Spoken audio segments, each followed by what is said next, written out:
kan party administration han soi ta phot ila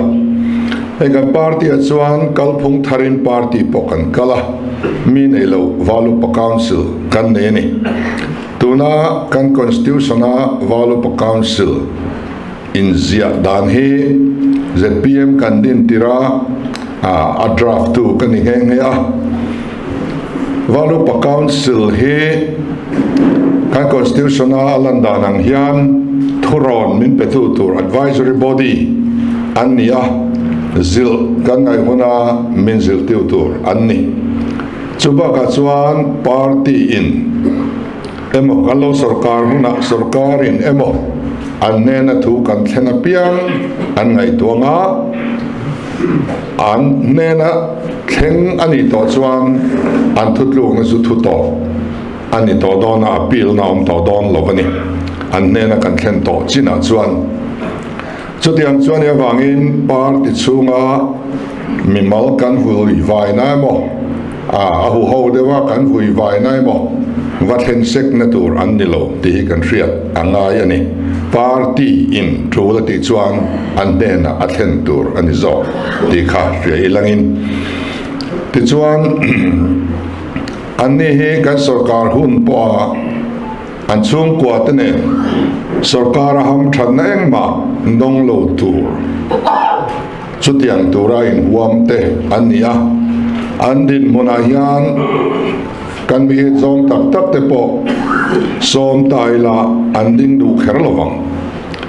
sarkar ham than eng ma dong ve lo tur sarkar a that na tur ringot ngai to tu tur ania an lu em ani ten VOC awang hian party dang in har sanan to thin to velo tur kan nei nuala pakhana chuan chief minister tur chung chang ani kan thia danangin India rama state sang kan hanin thanga a than thin MLA ten kal khom hala ta chuan house leader tur an thang thin ani an in chu trina sarkar form lok thailo te point rei tak anom thin ani ten candidate buat sai atangin chief minister ni in chuna in poll alu chil to chuan mani lam tang candidate da du na te po a thlen thina a thalo em ani chutiang laka chuan ZPM chu kan fili mani a chan chu chief minister tur kha than thin MLA te than tur ani velo lam trang lo zon ngot in om si anei lo reng reng valu pa te ruat tur ani atling te singami nitla ka an ngai ber kha e ni ro se ti tiu tur chu valu pa council ania chu a democratic lo na om reng reng lo wa congress party ate BJP ate po central an ho tu ten hai chief minister lo ni ro se an ti chu anon ruat mayan pom maya khatiang ve thau khani ti khat ria ilangin tun tumale sang ni sompariat in thana khan in than zo atling ten an than turata na da ai chuan amma atangin kan sarkar kan chief minister tur he mizo mi puite hian threlok ta sela kan tangkai puizo kange ti an rin awangin sang ni sompariata chief minister turan puang loka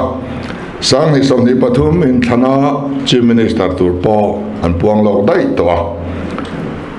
lo puan lok kha thazo ka an ngai awangin an puang lok ani mai ni chuwang chuan keinia hian kalo sarkar chuan atling MLA ten chief minister turan thangdon lowa ruat sa ani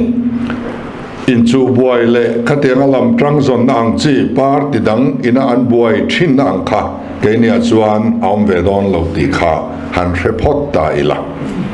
chu kan dang lam big na ni a system kan ti thau kha ni party po system a that chuan a thamai ni ten Council of Minister tur ero chu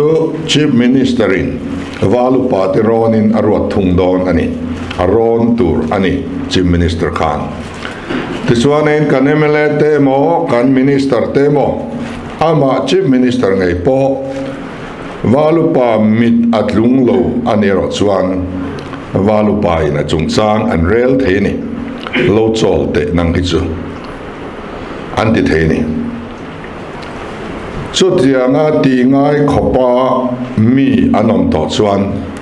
walu pain chol ro an ti to chol du lo tan chuan party mun om ari nom to chuang lovani thil to khok ani dona zil ngai te zil tu ani voina yan kan mena unau te hian walu pa council hi nei ve se ti hi ka du sak ngoi ngoya nei ve ngat seng chuan tuna kan chief minister hi tiang hin a khosak karing lo an zil dai tong an that pu yang ti karing an nei ve lo hi apoi le ni ke ni chu kan kal sual tur veng tu tur kan nei ni heng te hi kan that em big na kan dang lam big na ani ti kha hrei langin kan chuang em ani kan walu pa te hi then collective leadership kan ti le a thunai tu big omlo committee thuakal kan ni president kan ne a working president lai khon wa kan han nei le a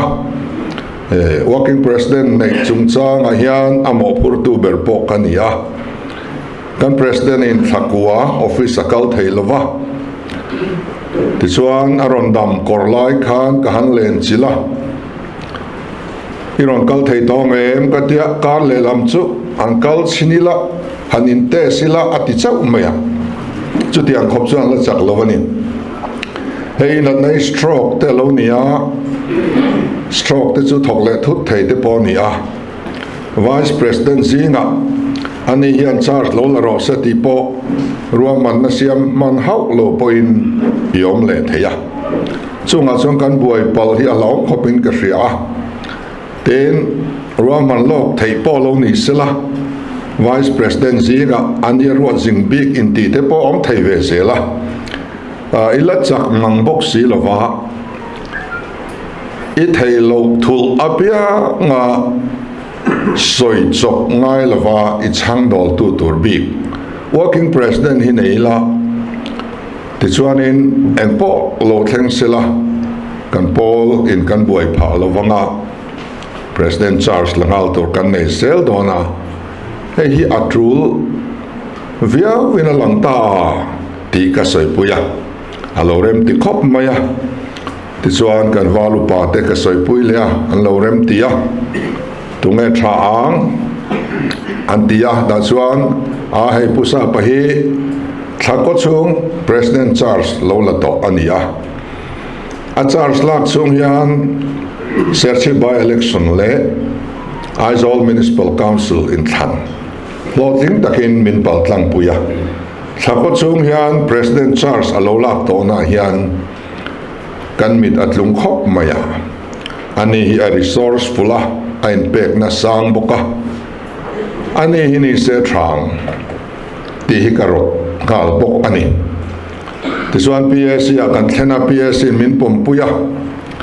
PSC akhan ami fing tur kha iruat ngal mengu min ruat tir mai ro de katia an resa vek thova amaro chu ni love akal phung de ni kal puyang an tia ti chuan pusa pachunga